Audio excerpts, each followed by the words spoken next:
حدیث پاک میں ہے کہ اللہ رب العزت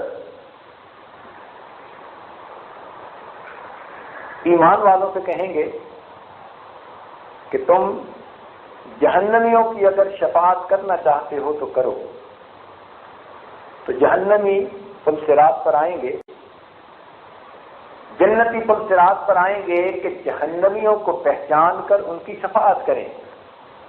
تو جب آئیں گے تو جہنم کی آگ ان سے کہے گی اسرع یا مومن، اے مومن تو جلدی کر، فإن نورک اطفأ ناری، تیرے نور نے تو میری جہنم کی آگ کو بجھا دیا.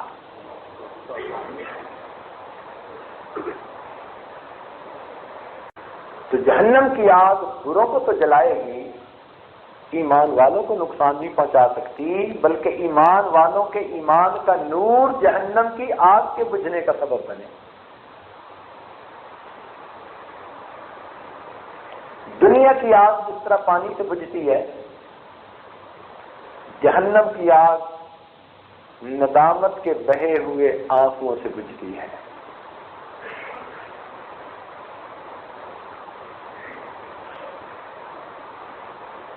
نبی علیہ السلام نے ارشاد فرمایا کہ جو انسان روزانہ مغرب کے بعد 7 مرتبہ پڑھے اللہم اجرنا من النار، تو اس عمل کے کرنے سے اللہ تعالی جہنم کی آگ کو اس پر حرام فرما دیں گے. تو حدیث پاک کے اس عمل کو ضرور کرنا چاہیے. نار کے بعد اس حدیث پاک میں ایک لفظ ہے خشیت اللہ، جس کی تفصیل آج کرنی مناسب سمجھی.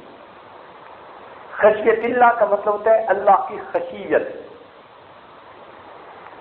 اب اس کی تفصیل سمجھنے کی ضرورت ہے کہ خشیت کسے کہتے ہیں.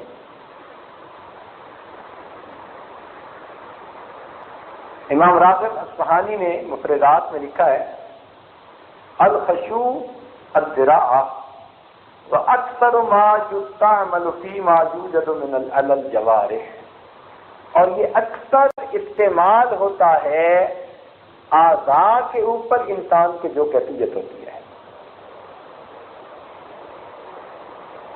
تو خشوع کہتے ہیں انسان کے اعضاء اور جوارح کے اوپر ایک خاص قسم کی کیفیت کا ہونا.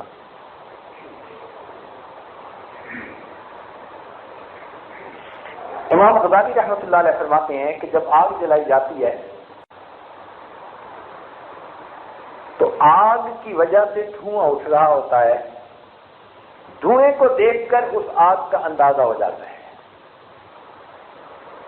فرماتے ہیں اسی طرح انسان کے دل کی ایک کیفیت ہے کہ اس کیفیت کے دل میں آنے سے اس کے اعضاء اور جوارح پر کچھ اثرات ہوتے ہیں، ان اثرات کو خشیت کہتے ہیں.